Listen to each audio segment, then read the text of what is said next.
Malcolm Johnson froze as the flight attendant's voice cut through the first-class cabin. "Ma'am, this gentleman actually owns Skywave Airlines." The white woman who demanded his seat turned ashen. Her smug smile vanished when Malcolm stood, straightened his custom suit, and calmly said, "Meeting's cancelled, Jennifer. You're fired." Before we dive into this incredible story of prejudice, power, and redemption, I'd love to know where you're watching from. Drop your location in the comments below. If you enjoy stories that reveal the uncomfortable truths about racism in America while delivering sweet justice, hit that like button and subscribe for more powerful content. Now, let's rewind and see how this dramatic confrontation began. The early morning sunlight streamed through the windows of Hartsfield-Jackson Atlanta International Airport as Malcolm Johnson strode confidently through Terminal A. At 45, he carried himself with the quiet assurance of someone who had fought for everything he'd achieved. His tailored charcoal suit, handmade Italian leather shoes, and platinum watch spoke of success, but the subtle glances and microaggressions that followed him through the terminal reminded him that to some, he would always be viewed through the lens of his skin color first. Malcolm approached Gate A-17, where Skywave Airlines Flight 342 to Chicago was preparing to board. As CEO of the airline, he could have easily arranged for private transportation or special treatment, but that wasn't Malcolm's way. Since acquiring the struggling regional carrier 5 years ago and transforming it into one of the fastest-growing airlines in the country, he made it a point to regularly travel as an ordinary passenger. "I want to experience what our customers experience," he told his executive team when implementing this policy. "How else will we know what needs improvement?" Today's flight was particularly significant. In Chicago, Malcolm had scheduled meetings with potential investors interested in backing Skywave's expansion into international routes. Years of strategic planning had led to this moment, and now his airline stood on the precipice of becoming a major global carrier. As he handed his boarding pass to the gate agent, Malcolm noticed her eyes widen slightly in recognition before she quickly composed herself. "Good morning, Mr. Johnson," she said, keeping her voice low. "Welcome aboard. Will you be needing anything special today?" Malcolm shook his head with a warm smile. "Just treat me like any other passenger, please. I'm traveling incognito." The gate agent nodded, understanding his request. Malcolm had been clear with all staff that during these quality check flights, he wanted authentic experiences, not special treatment that would mask potential service issues. Boarding the aircraft, Malcolm settled into seat 1A. The premium cabin was nearly empty, with just 3 other passengers so far. He noticed immediately how the flight attendants lavished attention on the white passengers while offering him only perfunctory service. One attendant even seemed to avoid eye contact entirely, a subtle slight that Malcolm had experienced countless times throughout his life. Rather than calling out the behavior, Malcolm mentally noted it for future training sessions. These were precisely the kinds of unconscious biases he was working to eliminate from his company culture. As he waited for takeoff, Malcolm's mind drifted back to his childhood in Chicago's South Side. His father, William Johnson, had worked as a baggage handler for a major airline for 30 years. Despite the physical toll of the job, William would come home and tell young Malcolm stories about the magical places the planes would go. "Those jets connect the world, son," he'd say, his eyes bright despite his exhaustion. "But this industry has a long way to go. Maybe someday you'll be the one to change it." His father's words had planted a seed that grew stronger even as Malcolm witnessed the discrimination his father faced. William was passed over for promotions time and again despite his work ethic and knowledge. The message was clear: certain positions weren't meant for people who looked like them. Those experiences had fueled Malcolm's determination. A scholarship to Morehouse College followed by an MBA from Wharton had opened doors, but Malcolm never forgot the lessons of his youth. He climbed the corporate ladder methodically, facing skepticism and prejudice at every level, until finally recognizing the opportunity to acquire Skywave when it faced bankruptcy. "Sir, can I get you anything before takeoff?" The flight attendant's voice pulled Malcolm from his memories. He noticed she'd already served drinks to the other first-class passengers without asking. "Just water, thank you," he replied politely, adding another mental note about the inconsistency in service. The boarding process continued as Malcolm reviewed his presentation for the investors. Today's meeting could set the trajectory for Skywave's future, and he was leaving nothing to chance. In 5 years, he had taken the airline from 12 regional routes to 45 domestic destinations. The international expansion would be his crowning achievement. His phone buzzed with a text from his executive assistant. Reynolds Marketing Group confirmed for 2 p.m. CEO Jennifer Reynolds will personally present their proposal. Malcolm nodded to himself. Reynolds Marketing was one of several firms competing for Skywave's advertising contract, a multi-million-dollar opportunity as the airline prepared to announce its international routes. As the final boarding call sounded, Malcolm put away his materials and prepared for departure. 5 years of strategic work had positioned Skywave for this moment of expansion. Despite all obstacles, he had built something remarkable. His father, though no longer living to see it, would be proud of what his son had accomplished. What Malcolm couldn't know was that the next few minutes would test his composure in ways that decades of corporate experience hadn't prepared him for. The final boarding announcement had just finished when the commotion began at the front of the aircraft. Malcolm glanced up from his phone to see a white woman in her late 30s hurrying down the jet bridge, her designer handbag swinging wildly as she rushed aboard. Her blonde hair was pulled back in a tight ponytail, and her expression communicated clear irritation at nearly missing the flight. "I made it," she announced to no one in particular, her voice carrying throughout the first-class cabin. Traffic was absolutely ridiculous. "I told the Uber driver to take the alternate route, but of course, he didn't listen." Malcolm returned his attention to his email, accustomed to tuning out such displays of entitlement. He heard rather than saw the woman making her way through the first-class cabin, stopping directly beside his row. "Excuse me," she said, her tone sharp. "I believe you're in my seat." Malcolm looked up, meeting the woman's impatient gaze. She held her boarding pass extended toward him as if it were evidence in a trial. "I'm in seat 1A, she continued before he could respond. "You'll need to move." With practiced calm, Malcolm reached for his own boarding pass on the console beside him. "I believe there's been a misunderstanding. This is my assigned seat." He showed her his ticket, which clearly displayed Seat 1A, along with his name, Malcolm Johnson. The woman barely glanced at his boarding pass before dismissing it with a wave of her hand.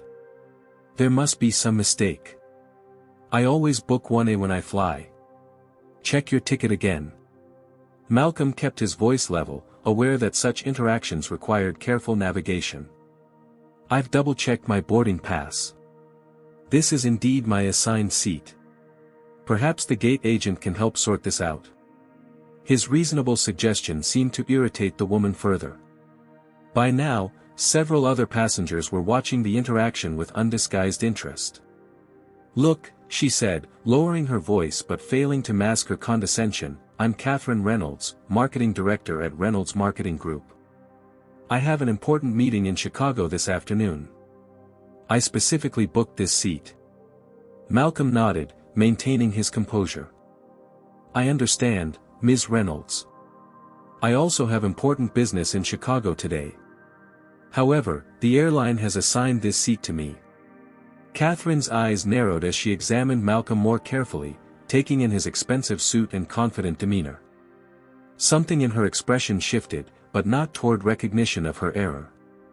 "Flight attendant," she called out, turning away from Malcolm as if he were no longer worth addressing directly.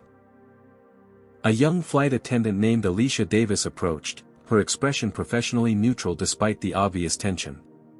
"How can I help?" she asked, looking between Catherine and Malcolm. "There seems to be a seating mix-up," Catherine said before Malcolm could speak. "I need to sit in 1A, but this gentleman is refusing to move." Malcolm noticed how Catherine had framed the situation, positioning him as the problem rather than acknowledging the possibility she might be mistaken. It was a familiar tactic he'd encountered throughout his career. "I'd be happy to check both boarding passes," Malcolm offered, extending his ticket toward Alicia. The flight attendant glanced at Malcolm's boarding pass but then turned her attention to Catherine's ticket, examining it more carefully. Malcolm noted the discrepancy in treatment, another data point for future training. "Ms. Reynolds," Alicia said after reviewing both documents, "your boarding pass shows seat 5C, not 1A. Catherine's face flushed. "That can't be right. I specifically requested 1A when I booked. This is unacceptable. Perhaps we can find you another seat in first class?" Alicia suggested, clearly hoping to defuse the situation quickly as other passengers were now boarding and being forced to navigate around the standoff in the aisle. "No," Catherine insisted, her voice rising. "I need this specific seat.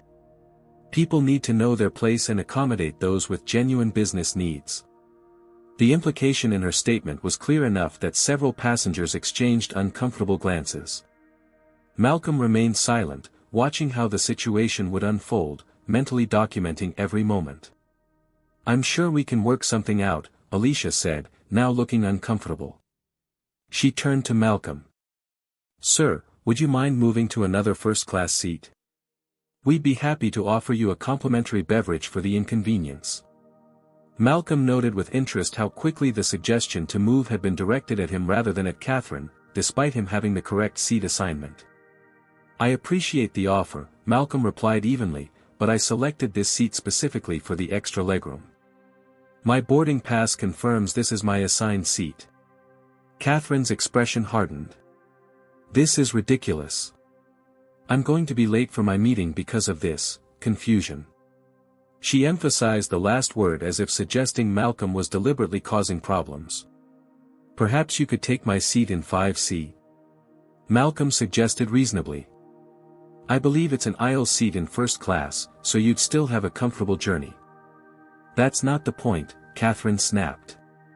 She turned to address the growing audience of passengers. "Can you believe this? I've never experienced such poor customer service." Several rows back, Malcolm noticed a black couple in economy class watching the scene with knowing expressions. The woman shook her head slightly, clearly recognizing the all-too-familiar dynamic playing out. "I need to speak with the pilot," Catherine announced abruptly. "Or the air marshal. I'm feeling threatened." The claim was so outlandish that Malcolm almost laughed. He had remained perfectly calm and professional throughout the entire exchange. Several passengers who had been watching seemed equally surprised by the escalation. "Ma'am, there's no need for that," Alicia said, now visibly flustered. "Let me get my supervisor." As Alicia hurried away, Catherine turned to the man across the aisle, a white businessman who had been pretending to focus on his laptop. "Can you believe this?" she asked him, as if assuming he would naturally take her side. The man glanced uncomfortably between Catherine and Malcolm. "Seems like he has the right seat assignment," he muttered before returning his attention to his screen. Malcolm noticed the growing line of passengers waiting to board, all watching the drama unfold. The flight was now definitely going to be delayed because of this incident. He discreetly took out his phone and began recording audio of the interaction, knowing this would be valuable for the training programs he was developing. The lead flight attendant, Brian Parker, a tall man in his early 40s, arrived with Alicia trailing behind him. "What seems to be the problem?" he asked, his tone more authoritative than Alicia's had been. Catherine immediately turned her attention to Brian, speaking as if Malcolm weren't present. "This man is refusing to give me my seat. I'm going to miss an important business meeting in Chicago if we don't resolve this immediately." Malcolm noticed how she emphasized "this man," rather than addressing him by name or even acknowledging him directly. It was a subtle dehumanization tactic he had experienced many times before. Brian reviewed both boarding passes carefully. "Ms. Reynolds, your assigned seat is indeed 5C, not 1A. Mr. Johnson has been correctly assigned to seat 1A." Catherine's frustration visibly mounted. "There must be some mistake in your system. I specifically requested 1A. Requesting a seat and having it assigned are different matters," Brian explained with practiced patience. "According to our records, seat 1A was already assigned when you made your booking. Catherine's voice took on an edge that made several nearby passengers uncomfortable. First class has certain standards. I'm sure we can come to some arrangement that satisfies everyone. The implication behind her words hung in the air. Malcolm remained silent, allowing the scene to play out, but he was acutely aware of what she was insinuating about his presence in first class.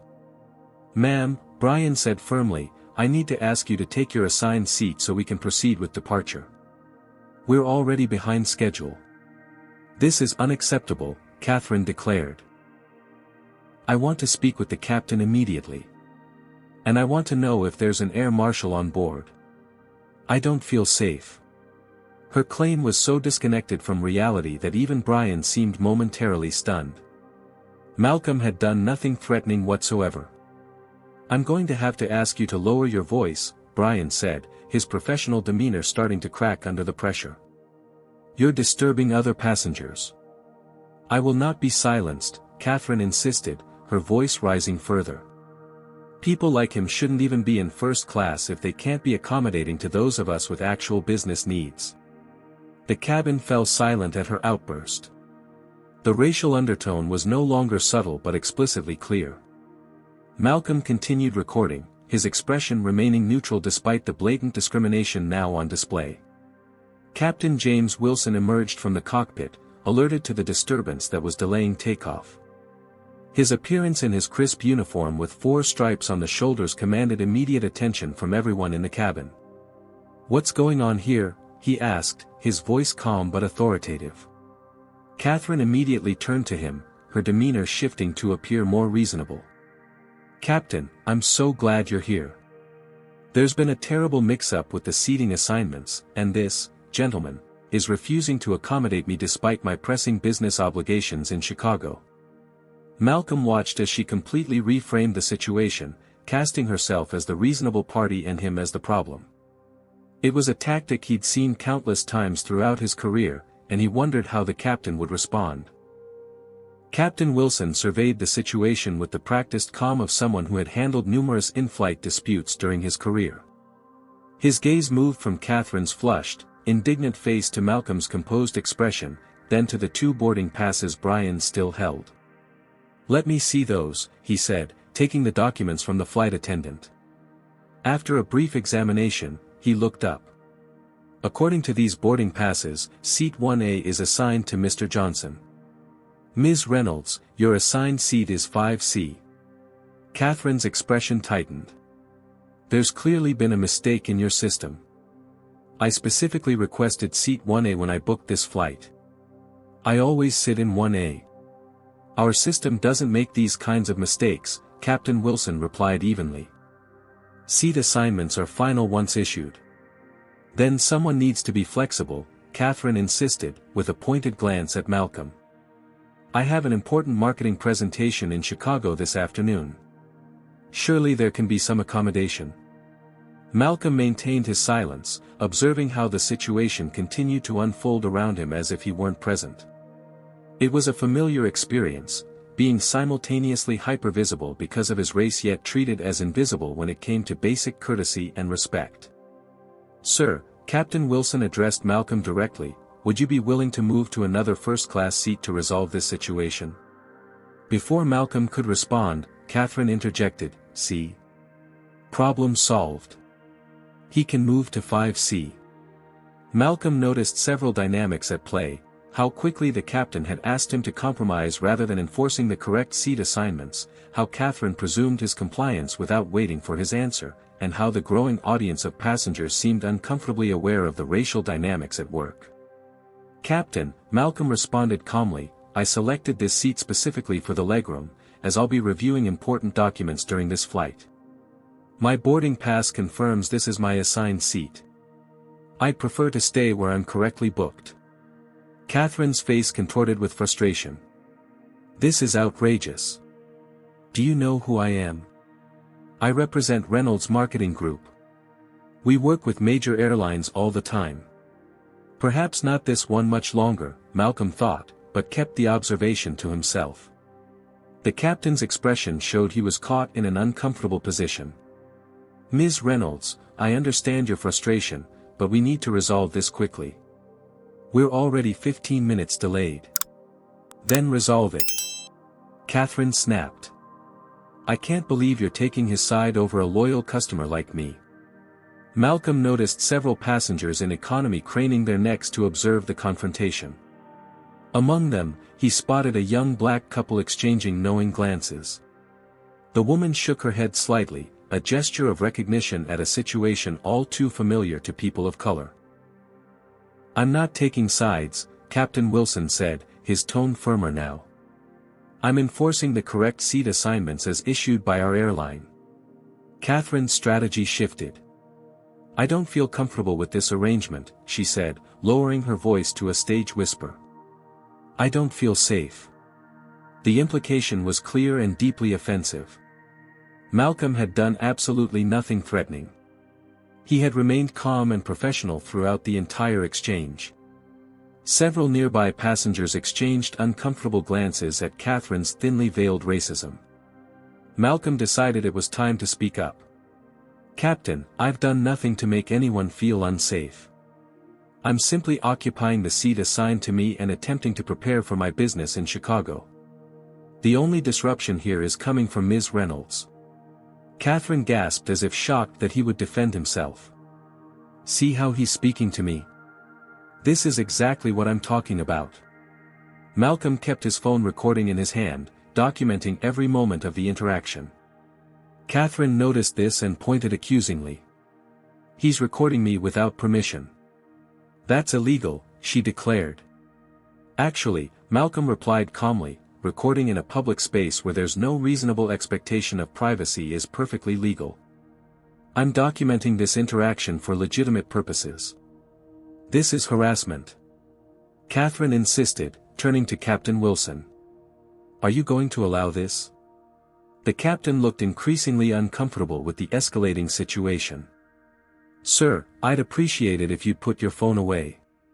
Ms. Reynolds, please take your assigned seat so we can depart. Catherine wasn't ready to concede. I want to speak with the air marshal right now. I demand protection. Several passengers audibly sighed or groaned at this dramatic escalation. Malcolm remained composed, though internally he marveled at how quickly Catherine had moved from entitlement to false victimhood. There is no air marshal on this flight, Captain Wilson informed her tersely. And even if there were, they would only intervene in cases of genuine security threats, which this is not. Then I want this man removed from the flight, Catherine demanded, pointing at Malcolm without looking at him. He's making me uncomfortable. The absurdity of the request hung in the air. Malcolm had done nothing but politely insist on his assigned seat, while Catherine had created a scene that had now delayed the flight by nearly 20 minutes. Captain Wilson had clearly reached the end of his patience. Ms. Reynolds, you have two options at this point. You can take your assigned seat in 5C, or you can deplane and take a later flight. Those are your only choices. Catherine looked stunned that her tactics weren't working. She glanced around, perhaps hoping for support from other passengers, but found none. Even the other first-class passengers were now openly showing their frustration with her behavior. This is how you treat your customers? She asked incredulously. I'm going to report this entire incident to your corporate headquarters. My company does business with every major airline, and we're currently reviewing proposals for a new marketing campaign. Malcolm suppressed a smile at the irony of her statement. She had no idea who she was really threatening. People in my position don't get treated this way, Catherine continued, her voice rising again. Do you have any idea who I work for? We could buy this second-rate airline. That caught Malcolm's attention. The Reynolds Marketing Group was pitching for Skywave's advertising contract later that day, a multi-million-dollar opportunity. And this woman, who had just displayed such blatant prejudice and entitlement, worked for them. The confrontation had reached a breaking point. Passengers were openly complaining about the delay. The boarding process had completely stalled. Flight attendants were exchanging concerned glances, clearly unsure how to resolve the situation. And that's when Tricia Bennett, a senior flight attendant who had been observing from the galley, stepped forward with a revelation that would change everything. "Ma'am," Tricia Bennett said, her voice clear and professional as she approached the escalating confrontation. "This gentleman actually owns Skywave Airlines." The words fell into the cabin like a stone into still water, creating ripples of shock that spread visibly across the faces of everyone present. The first-class cabin went completely silent. Several passengers in economy who had been watching the drama unfold audibly gasped. Catherine Reynolds froze, her mouth slightly open, the color draining from her face as the implications of Tricia's statement sank in. She turned slowly to look at Malcolm, truly seeing him for perhaps the first time since she'd boarded the aircraft. Malcolm maintained his composed expression, though internally he was disappointed. He had wanted to travel anonymously to observe the authentic customer experience. Now that his identity was revealed, that opportunity was lost. Still, perhaps this would become a different kind of learning experience for his company. Captain Wilson's professional demeanor cracked slightly as realization dawned. "Mr. Johnson, I apologize for the disruption to your flight," he said, straightening his posture unconsciously. "It's Malcolm, James," Malcolm replied, acknowledging the captain by his first name. "We met at last month's leadership conference." Catherine's expression cycled rapidly through disbelief, embarrassment, and panic. You own." She seemed unable to complete a coherent thought. Malcolm stood, straightening his custom-tailored suit, and fully embraced his position for the first time since boarding. "Malcolm Johnson, CEO and majority shareholder of Skywave Airlines," he confirmed, extending his hand in a gesture that somehow managed to be both professional and slightly intimidating. Catherine did not take his offered hand. Instead, she clutched her designer handbag tighter, as if it might shield her from the consequences of her actions. "Reynolds Marketing Group," Malcolm continued, his voice level but carrying an unmistakable edge. "You're here to pitch for our advertising contract this afternoon. Jennifer Reynolds is your CEO, correct?" Catherine nodded mutely, the full weight of her situation becoming increasingly apparent with each passing second. "And you would be?" Malcolm prompted, though he had already guessed her identity from the interaction. "Catherine Reynolds," she managed, her voice barely audible. "Senior Marketing Director. Jennifer is my sister-in-law." The connection clicked in Malcolm's mind. He had reviewed the preliminary materials from Reynolds Marketing Group and recalled seeing Catherine's name and credentials. She was supposed to be part of the presentation team meeting with him later that day, a meeting worth potentially millions in advertising contracts. A meeting that would now never happen. "Meetings cancelled," Malcolm stated definitively. "And I'll be informing Jennifer personally about why Reynolds Marketing Group will not be considered for Skywave's business." The implications of his words hit Catherine with visible force. She seemed to physically shrink before the eyes of everyone watching. "Mr. Johnson, please, there's been a terrible misunderstanding," she began, her tone transformed completely from the entitled demands of moments earlier. "No misunderstanding at all," Malcolm replied calmly. "Everything that happened here was perfectly clear to everyone who witnessed it." He gestured subtly to the other passengers, many of whom were now recording the interaction on their phones. "Have you ever witnessed someone's privilege collapse right before your eyes?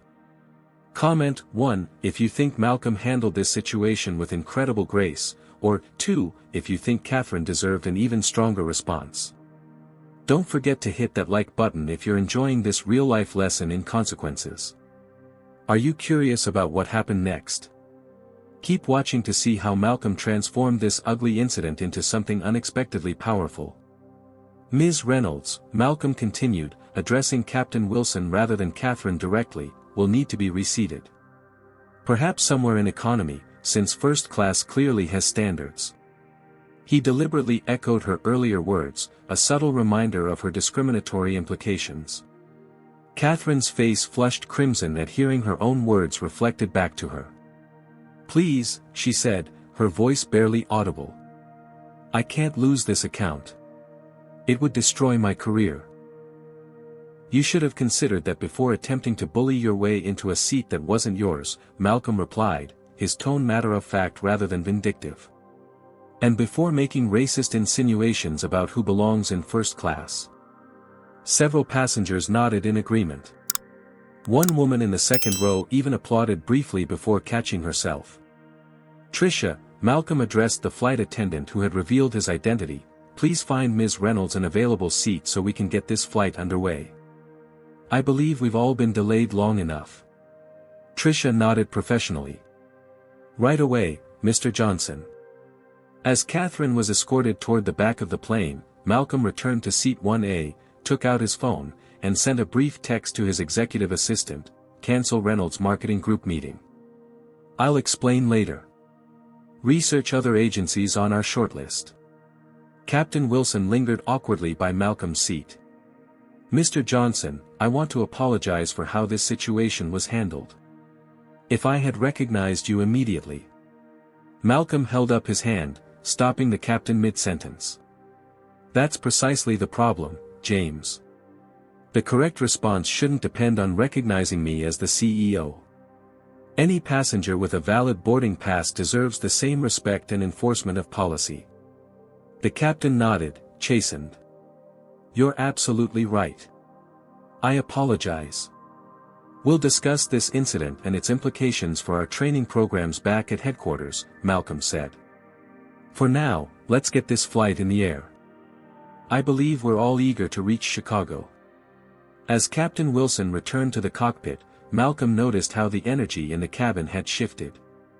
Flight attendants who had previously offered him only perfunctory service now hovered attentively. Passengers who had ignored him earlier were now trying to catch his eye, smiling in solidarity or perhaps hoping to make a connection with the airline CEO. The transformation was both telling and troubling. Malcolm had experienced this phenomenon throughout his career, the way people's treatment of him changed dramatically once they discovered his status. It reinforced his conviction that Skywave needed to address unconscious bias at every level of the organization. As the plane finally began its taxi toward the runway, Malcolm felt his phone vibrate with an incoming call.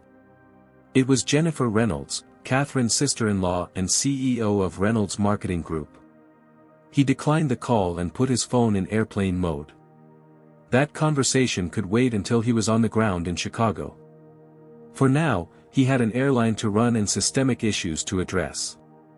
The incident with Catherine Reynolds had merely highlighted problems he already knew existed. The question was, how would he transform this uncomfortable confrontation into meaningful change?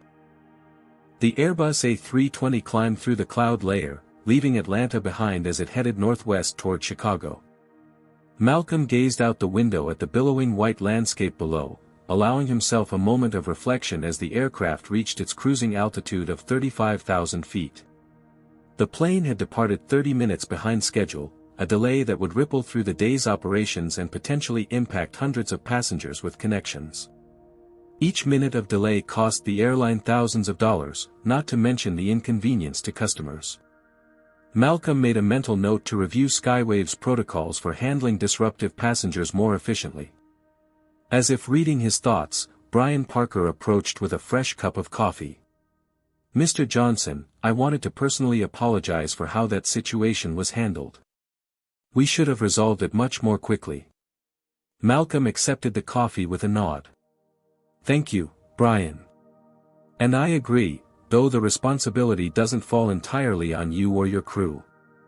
Our policies need to be clearer, and our training needs to address these scenarios explicitly." Brian hesitated, clearly uncomfortable.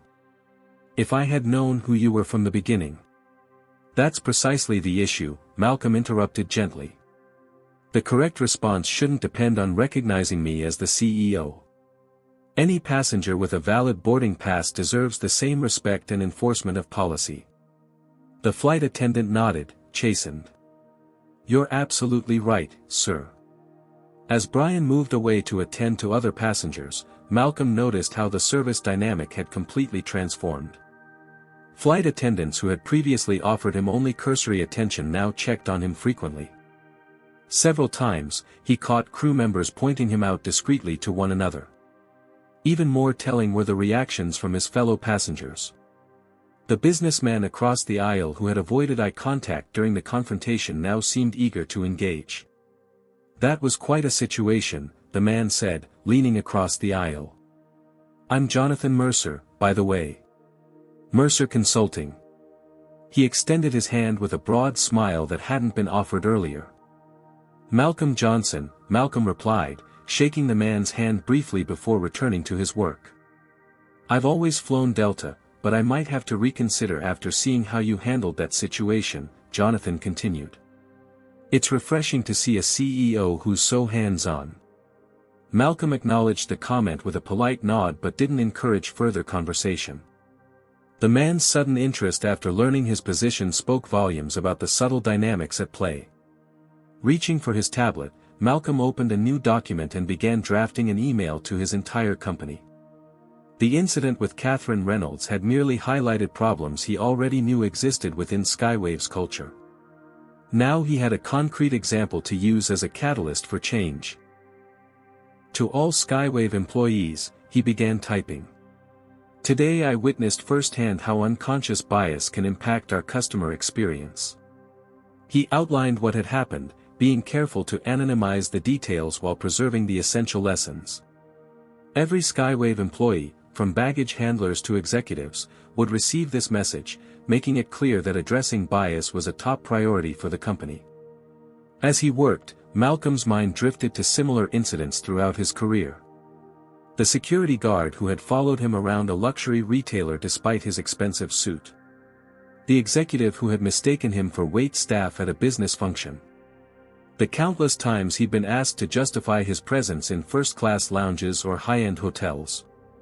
Each memory strengthened his resolve to use his position to create meaningful change, not just within his company but across the industry. Halfway through the flight, Malcolm's concentration was interrupted by movement in his peripheral vision. Catherine Reynolds was standing in the aisle beside his seat, her earlier confidence replaced by visible anxiety. Mr. Johnson, she began hesitantly. I wanted to apologize for my behavior earlier. It was completely unacceptable, and I'm deeply sorry. Malcolm studied her face, searching for sincerity but finding mostly fear of consequences, fear for her career, fear of public embarrassment. The apology seemed motivated more by self-preservation than genuine remorse. Ms. Reynolds, he replied evenly, I appreciate you coming forward, but this isn't the appropriate time or place for this conversation. If you'd like to discuss what happened, we can do so in a professional setting after we land. Catherine seemed taken aback by his response, perhaps expecting immediate forgiveness to ease her conscience. Of course, she said, recovering quickly. I understand. But please know that what you saw earlier, that's not who I really am. I was just stressed about the presentation. Malcolm's expression remained neutral. We all reveal who we truly are under pressure, Ms. Reynolds. Now, if you'll excuse me, I have work to complete before we land. Dismissed, Catherine had no choice but to return to her seat in economy. As she made her way back down the aisle, Malcolm noticed several black passengers giving him subtle nods of recognition and support. One elderly gentleman even gave him a discreet thumbs up. These silent acknowledgments carried a weight of shared experience that transcended words. Malcolm returned to his tablet, but his focus had shifted. He opened his messaging app and typed a text to his childhood friend Terrell Washington, who had supported his dreams when others had doubted him. You won't believe what just happened on my flight, he wrote, sharing the story with someone who would understand its full context and implications. Terrell's response came quickly, not surprised, brother. Same story, different day. But now you're in a position to do something about it. What's your move? That was the question, wasn't it? Malcolm had built Skywave from a struggling regional carrier into a successful national airline precisely because he understood that true leadership meant turning challenges into opportunities. Opening another document, Malcolm began reviewing Skywave's customer service policies and employee training materials. The incident had exposed gaps in how the airline handled conflicts, particularly those with racial undertones. It was time for comprehensive change. By the time the captain announced their initial descent into Chicago's O'Hare International Airport, Malcolm had outlined a three-pronged approach: enhanced training for all customer-facing staff, revised conflict resolution protocols with clear escalation procedures, and a company-wide initiative on recognizing and addressing unconscious bias. This wasn't just about one uncomfortable incident or one prejudiced customer.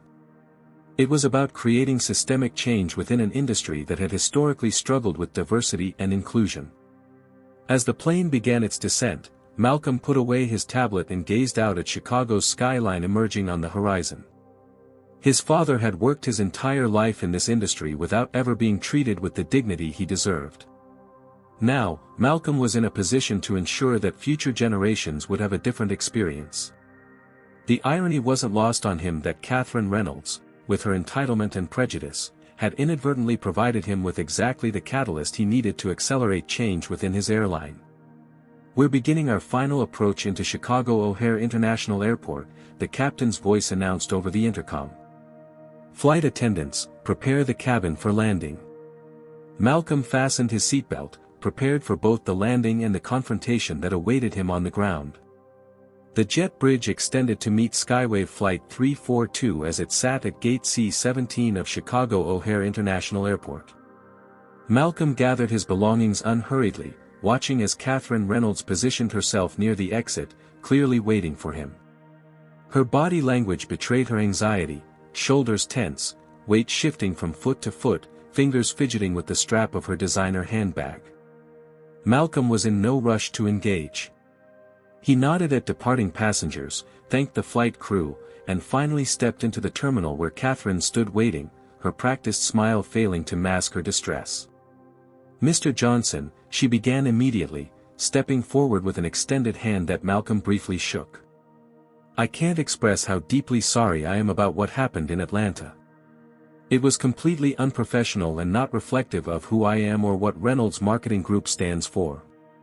Malcolm noted how her apology centered on professionalism rather than acknowledging the racial undertones of her behavior. It was a telling omission. "Ms. Reynolds," he replied evenly, "I appreciate you taking the time to apologize, but I'm due at a meeting. If you'd like to discuss this further, we can do so in the Skywave VIP lounge in 30 minutes. Without waiting for her response, Malcolm continued walking, aware from the clicking of heels behind him that Catherine was following at a respectful distance. Several travelers recognized him. Skywave's marketing had featured its CEO prominently, and Malcolm acknowledged their greetings with warm smiles that contrasted with the businesslike demeanor he'd shown Catherine. In the exclusive quiet of the Skywave VIP lounge, Malcolm selected a private meeting room with glass walls, visible enough to maintain propriety but insulated enough for a candid conversation. He asked the lounge attendant for coffee and water before taking a seat at the small conference table. Catherine arrived moments later, visibly relieved to have been granted this opportunity. The confidence that had characterized her earlier entitlement was gone, replaced by a careful humility that struck Malcolm as calculated rather than genuine. "Thank you for meeting with me," she began after they were settled with their beverages. "I want to explain my behavior on the flight." "I'm listening," Malcolm replied, his expression neutral. Catherine took a deep breath. "I was incredibly stressed about our presentation today. Reynolds Marketing has been pursuing the Skywave account for months, and this meeting represented a major opportunity for our firm. When I nearly missed the flight, I panicked." Malcolm nodded but remained silent, allowing her to continue. "I'm not normally like this," she insisted, leaning forward. "Ask anyone at Reynolds. I've led our diversity initiatives for the past 2 years. We've increased minority representation in our firm by 20%. I mentor 2 young black women in our junior associate program." The defensiveness in her tone was unmistakable, the familiar refrain Malcolm had heard countless times after similar incidents. She was presenting credentials to prove she couldn't possibly harbor racist attitudes, rather than reflecting on the implications of her actions. "Ms. Reynolds," Malcolm said carefully, "I appreciate your commitment to diversity in your workplace. However, this isn't about your resume or initiatives. This is about how you behaved when you encountered a black man in a seat you wanted." Catherine flinched slightly at his directness. "That wasn't about race," she protested. "It was about the seat. I always book 1A. Always. I would have reacted the same way regardless of who was sitting there. Would you? Malcolm asked, his tone calm but challenging. Would you have suggested that a white executive didn't belong in first class? Would you have claimed to feel threatened by their presence despite no threatening behavior? Would you have demanded they be removed from the flight? Catherine's gaze dropped to her untouched coffee. You don't understand the pressure I was under. I understand pressure very well, Ms. Reynolds, Malcolm replied. I've built an airline from near bankruptcy to national success in 5 years. I've navigated boardrooms where I was the only person of color. I've closed deals worth hundreds of millions while facing the kind of subtle discrimination you displayed today. Pressure doesn't justify prejudice. Catherine's eyes widened slightly at his resume, perhaps only now fully appreciating who she was speaking with. Let me share something with you, Malcolm continued. Throughout my career, I've been asked to move from my assigned seats in first class 17 times. I've been mistaken for staff at executive events despite wearing custom suits that cost more than most people's monthly salary. I've been followed by security in high-end stores where I was spending thousands. These aren't isolated incidents, they're part of a pattern that people who look like me experience regularly. Catherine remained silent, her discomfort evident. The problem isn't just the openly racist person who uses slurs, Malcolm explained. It's also well-educated professionals who would never consider themselves prejudiced but who automatically question the presence of a black person in a position of privilege or power. I don't see color, Catherine offered weakly. I treat everyone the same. Malcolm shook his head. That statement itself is part of the problem. Claiming not to see color erases the lived experiences of people of color and ignores the very real biases that persist in our society. It's not about being colorblind, it's about recognizing differences without assigning them negative value. Catherine opened her mouth to respond but was interrupted by the arrival of a woman who shared her blonde hair and facial features, though the newcomer appeared slightly older and considerably more distressed. Catherine, the woman exclaimed, rushing into the meeting room. I've been calling you non-stop since Atlanta. Jennifer, Catherine stood quickly. I was just explaining to Mr. Johnson. Mr. Johnson, Jennifer Reynolds interrupted, extending her hand. Jennifer Reynolds, CEO of Reynolds Marketing Group. I cannot begin to express how horrified I am by what happened on your flight this morning. Malcolm stood and shook her hand briefly. Ms. Reynolds. I appreciate you coming personally. Jennifer's perfectly tailored suit and commanding presence marked her as someone accustomed to controlling difficult situations. Catherine is my sister-in-law, she explained, as if this personal connection might somehow mitigate the situation. I want to assure you that her behavior today in no way reflects the values of our company. Actually, Malcolm replied carefully, I believe it does. Both women stared at him, startled by his bluntness. Corporate culture flows from leadership, Malcolm continued. If Reynolds Marketing truly valued diversity and inclusion as core principles rather than marketing talking points, those values would be reflected in the behavior of your senior staff, particularly family members in leadership positions. Jennifer's professional composure cracked slightly. Mr. Johnson, we've invested heavily in diversity initiatives. Our firm has won awards for inclusion. Catherine made a terrible mistake today, but please don't let that color your perception of our entire organization.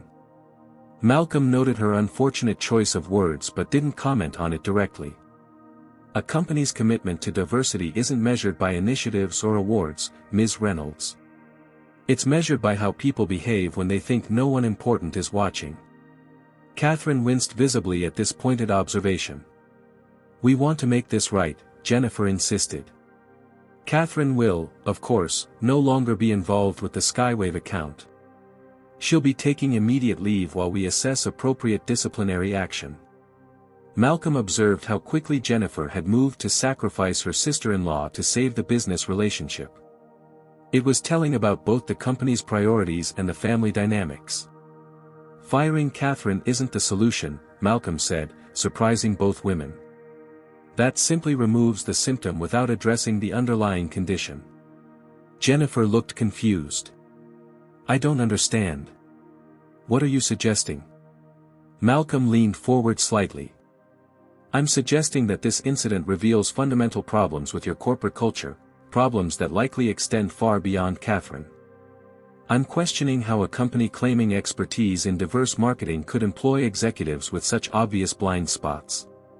And I'm wondering whether Reynolds Marketing Group is the right partner for an airline that serves a diverse customer base and is committed to creating an inclusive environment. The implications of his statement hung in the air.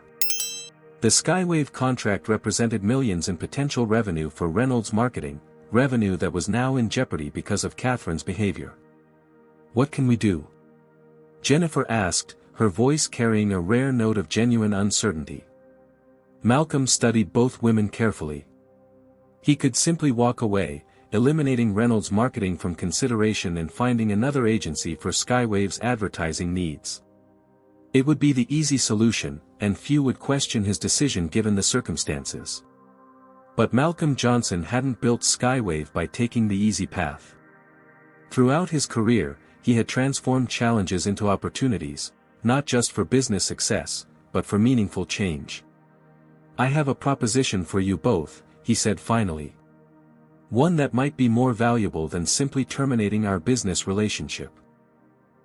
Both women leaned forward, hope and curiosity mingling in their expressions as Malcolm outlined his unexpected proposal.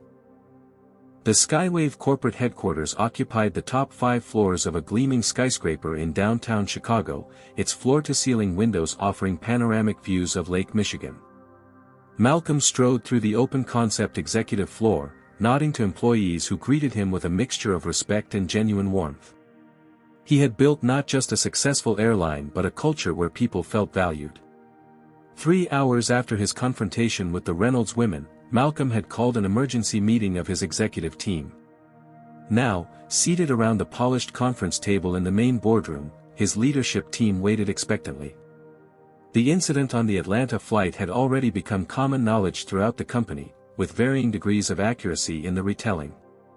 Thank you all for adjusting your schedules, Malcolm began, looking around at the diverse group of executives he had assembled over the years. As you may have heard, there was an incident on my flight from Atlanta this morning that I believe warrants immediate attention. He recounted the confrontation with Catherine Reynolds in detail, careful to present the facts without editorial commentary. Several executives exchanged glances as the story unfolded, particularly Gabrielle Washington, the company's chief operating officer, whose expression grew increasingly troubled. Malcolm, Gabrielle said when he finished, this is completely unacceptable. Reynolds Marketing should be immediately eliminated from consideration for our advertising contract. Several others nodded in agreement, but Malcolm held up his hand. That was my initial reaction as well, Gabrielle. But I've been thinking about how we can transform this incident into something more meaningful than simply punitive action. What did you have in mind? Asked Robert Chen, the chief marketing officer who had been overseeing the agency selection process. Malcolm moved to the whiteboard that spanned one wall of the conference room. This incident exposed gaps not just in Reynolds Marketing's corporate culture but potentially in our own. He began writing as he spoke. How do our flight attendants handle seating disputes when racial dynamics are involved? What protocols do we have for addressing discriminatory behavior from passengers? How do we ensure every customer is treated with equal respect regardless of their appearance or background? The room fell silent as the executives considered these questions. I had a mentor at Wharton, Malcolm continued, Dr. James Williams. He always told me that, true leadership transforms challenges into opportunities. This incident gives us an opportunity to address these issues systematically. Malcolm outlined his 3-part plan on the whiteboard. 1. Comprehensive anti-bias training for all Skywave employees. 2. Revised conflict resolution protocols with clear guidance on handling discrimination. 3. Regular undercover boss flights by executives to experience the airline as diverse customers do. As for Reynolds Marketing, Malcolm said, turning back to face his team, I'm proposing something unconventional. He described his conversation with Jennifer and Catherine Reynolds and the conditions he had set for continuing their business relationship. Several executives looked skeptical. "You're giving them a second chance?" Robert asked, clearly surprised. "After such blatant discrimination?" "Not exactly," Malcolm replied.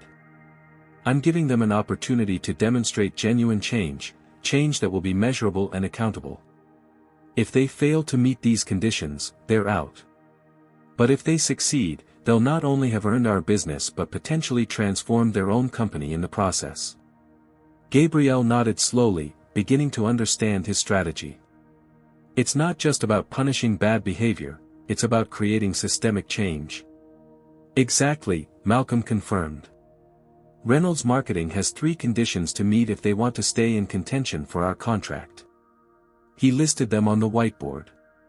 1. Implement comprehensive bias training for all employees, to be designed in collaboration with Skywave's diversity team.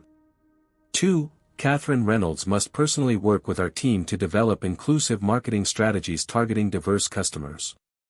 3. Reynolds Marketing must establish measurable diversity goals for executive hiring and create inclusion metrics for their corporate culture. "These aren't just checkboxes," Malcolm emphasized. "We'll require documentation, regular progress reports, and measurable outcomes. If they fail to meet any of these conditions, they're automatically disqualified." The room was quiet as his team considered the proposal. Finally, Gabriel spoke. "It's risky, Malcolm. What if they just go through the motions without genuine change?" "Then we'll know," Malcolm replied confidently. "And we'll walk away. But if they succeed, we'll have created lasting impact beyond just our company." Reynolds Marketing works with dozens of major corporations. The changes we require could influence how they approach all their client work. Robert looked thoughtful. "It's an innovative approach. Most companies would just cut ties and issue a press release condemning their behavior." "That's the easy path," Malcolm acknowledged. "But it doesn't create lasting change. It just shifts the problem elsewhere and lets us feel righteous without doing the harder work of transformation." As the discussion continued, Malcolm's phone buzzed with an incoming text. It was from his father's old friend and fellow baggage handler, Uncle Ray. "William would be proud of you today, son." Word spreading about what happened on that flight.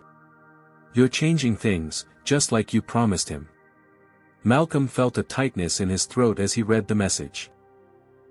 His father had never lived to see his son become an airline CEO, but he had instilled the values that guided Malcolm's leadership. The conversation around the table had evolved into a broader discussion of Skywave's culture and practices. Ideas were flowing freely, with executives building on each other's suggestions for how to strengthen the company's commitment to inclusion. "This is exactly why I brought this to all of you," Malcolm said, pleased with the engagement. "We're not just responding to one incident, we're using it as a catalyst to make Skywave better." As the meeting concluded, Malcolm assigned specific responsibilities to each executive for implementing different aspects of the plan. They would reconvene in 1 week to review progress. Walking back to his office afterward, Malcolm was surprised to find several emails from other black executives in the aviation industry. Somehow, word of the incident had spread despite his discretion. "Heard what happened on your flight," wrote the CFO of a major international carrier. "Not surprised, but impressed by how you handled it. Many of us have similar stories. Maybe it's time we formed a coalition to address these issues industry-wide." Reading these messages, Malcolm realized that this incident had resonance beyond Skywave. It had touched on experiences shared by many black professionals who had faced similar discrimination throughout their careers. What had begun as an unpleasant confrontation on a flight was evolving into something with potential for much broader impact. As Malcolm looked out at the Chicago skyline from his office window, he felt a renewed sense of purpose. His father had dreamed of changing the airline industry.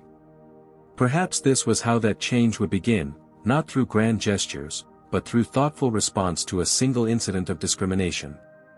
Malcolm picked up his phone and began typing a response to the executives who had reached out. "Thank you for sharing your experiences. I believe we have an opportunity here to create meaningful change across our industry. Let's talk about how we might work together." 3 months passed like the changing seasons, bringing transformation to both Skywave Airlines and Reynolds Marketing Group. The morning sun streamed through the windows of Skywave's corporate training center as Malcolm Johnson observed the diversity workshop in progress.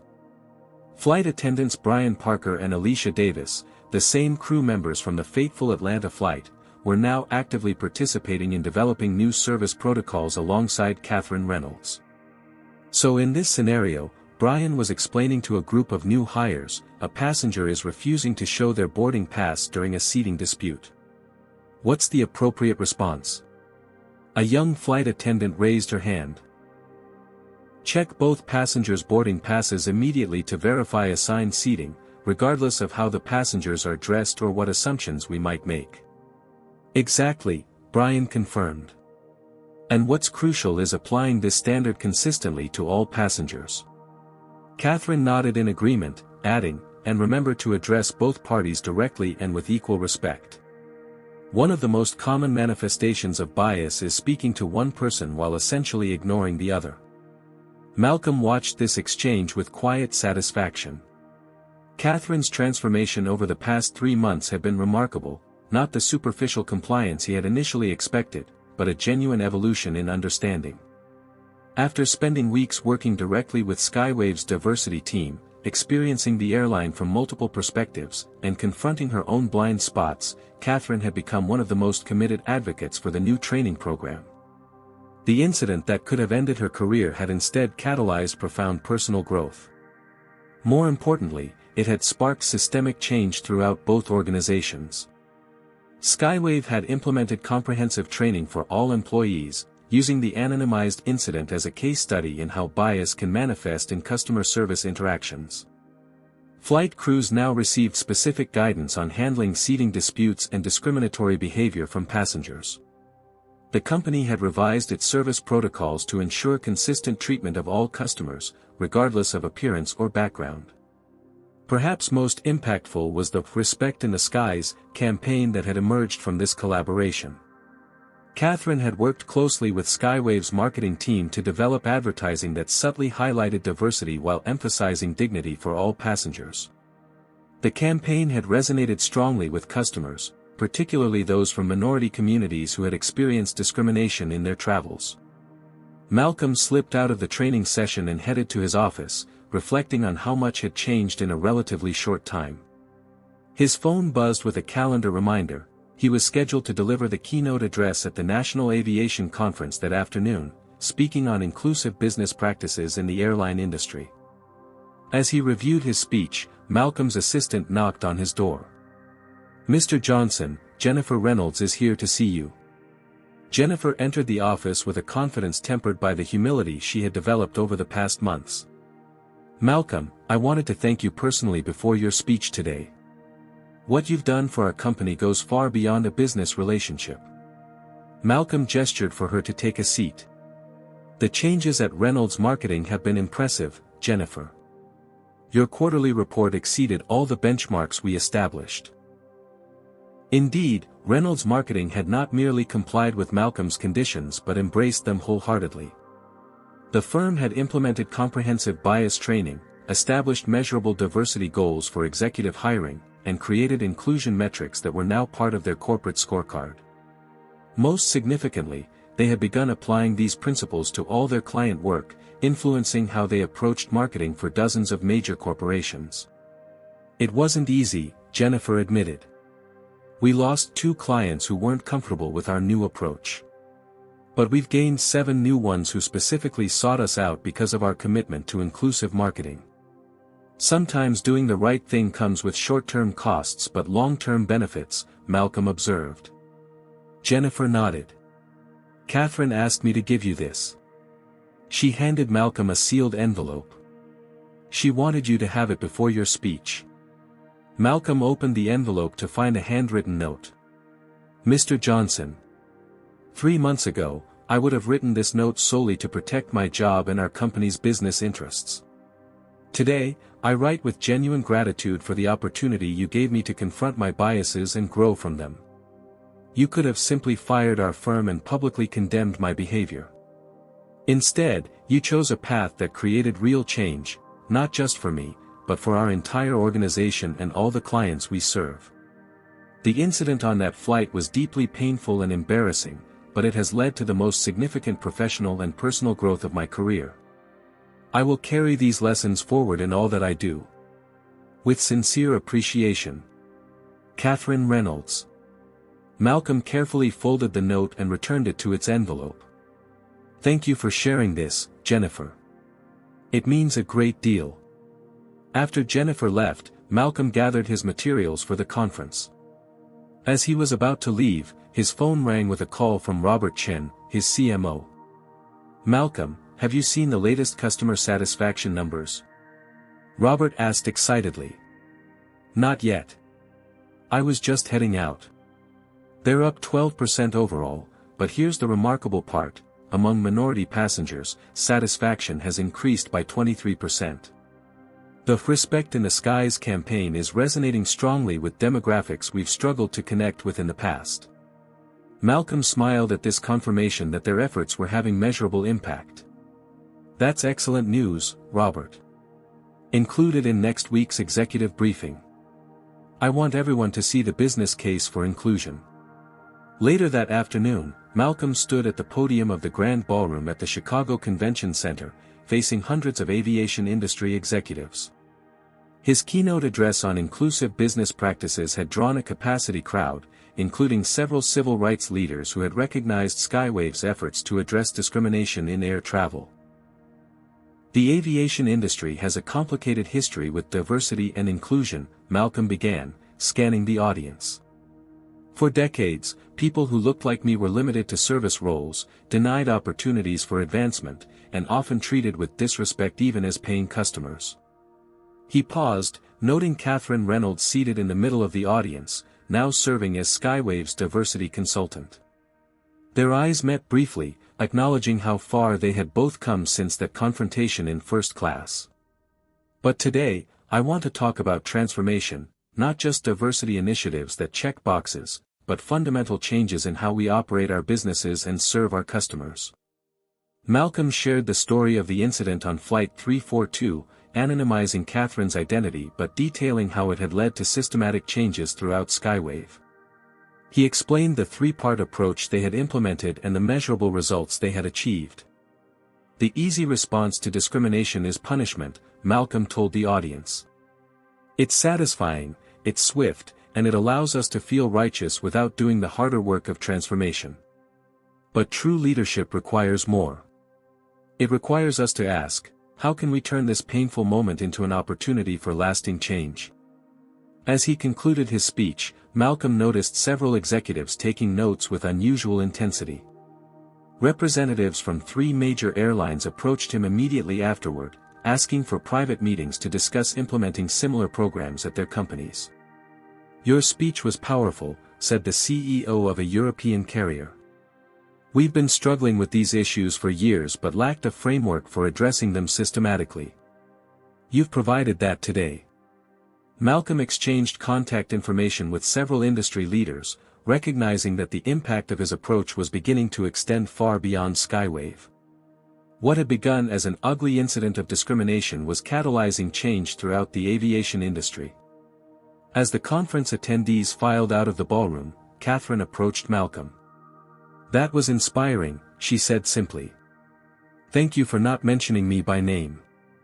This isn't about public shame, Malcolm replied. It's about creating systems that bring out the best in people rather than the worst. Catherine nodded, understanding the deeper meaning in his words. Our new campaign launches next week, she said. The focus groups have been overwhelmingly positive. The Respect in the Skies campaign that Catherine had developed with Skywave's marketing team had already won industry recognition for its innovative approach to highlighting diversity. Rather than the tokenistic representation common in airline advertising, the campaign authentically depicted the varied experiences of travelers while emphasizing dignity for all passengers. I saw the final cuts, Malcolm confirmed. The work is excellent. As Catherine walked away, Malcolm felt a sense of completion. The incident that could have ended with simple retribution had instead sparked transformation not just for one person or company, but potentially across an entire industry. His phone buzzed with a text from his father's old friend, Uncle Ray. "Saw you on the live stream. William would be so proud, son. You didn't just claim your seat, you built a bigger table."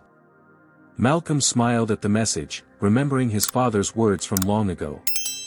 As a child, listening to his father's stories about discrimination in the aviation industry, he had promised to change things someday.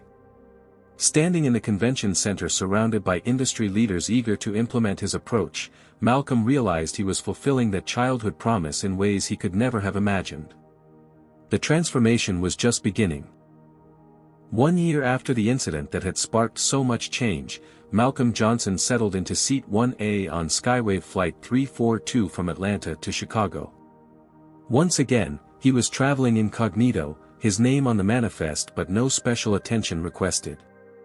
This anniversary flight was an opportunity to assess how deeply the changes had taken root within his airline's culture. The morning light filtered through the cabin windows as Malcolm observed the boarding process with a careful eye. The flight attendants moved through the cabin with practiced efficiency, treating each passenger with the same respectful attention regardless of appearance or seat assignment. There were no subtle differences in how they interacted with passengers of different backgrounds, one of the key issues Malcolm had worked to address over the past year. "Would you like a pre-departure beverage, sir?" asked a young black flight attendant named Zara Williams, offering Malcolm the same options she had presented to every first-class passenger. "Water would be fine, thank you," Malcolm replied, noting her professional demeanor. As Zara poured his water, she leaned slightly closer and lowered her voice. "I know we're supposed to treat you like any other passenger, Mr. Johnson, but I wanted to say, you're the reason I applied to work here." Malcolm looked up, surprised both by her recognition of him despite his low profile and by her statement. "How so?" "My mother was a flight attendant for 30 years, Zara explained. "She experienced, well, a lot of what you've been working to change. When I saw the initiatives you implemented after that incident last year, I knew Skywave was different. I wanted to be part of it." Malcolm nodded, touched by her words. "Thank you for sharing that, Zara. And for respecting my incognito status." "Of course, sir," she replied with a smile, resuming her professional demeanor as she continued down the aisle. As the boarding process continued, Malcolm noticed a familiar face entering the first-class cabin. Catherine Reynolds, now Skywave's diversity consultant, was traveling to Chicago for the quarterly review meeting. She spotted Malcolm and gave him a respectful nod, then took her assigned seat several rows behind him without any unnecessary interaction that might have revealed his identity to other passengers. The transformation in Catherine over the past year had been remarkable. What had begun as a punitive condition for maintaining her company's business relationship had evolved into a genuine commitment to change. Catherine now led diversity initiatives not just for Reynolds Marketing but for several major corporations, sharing the lessons she had learned from her own painful experience. As the plane pushed back from the gate, Malcolm's phone buzzed with a final text before he would need to switch to airplane mode. It was from his father's old friend, now retired from his decades of service as a baggage handler. "Saw the article about Skywave in Black Enterprise. So proud of you, son. William would be beaming." Malcolm smiled as he read the message. The article had highlighted Skywave's industry-leading diversity initiatives and the measurable improvements in customer satisfaction across all demographic groups. What had begun as an unpleasant confrontation had catalyzed change that now extended far beyond one airline or marketing agency. The plane taxied toward the runway as Malcolm gazed out the window, reflecting on the journey of the past year. Skywave had implemented comprehensive anti-bias training for all employees, with regular refresher courses to ensure the lessons remained fresh. Flight crews now received specific guidance on handling seating disputes and discriminatory behavior from passengers. The company had revised its service protocols to ensure consistent treatment of all customers. But perhaps most significantly, Malcolm had spearheaded the formation of the Aviation Inclusion Coalition, bringing together executives from across the industry to address systemic issues of discrimination in air travel. What had begun as a few emails following the incident had grown into a formal organization with representatives from major airlines, airports, and industry groups. The Respect in the Skies campaign that Catherine had developed with Skywave's marketing team had won multiple awards and been adopted as a model by other transportation companies.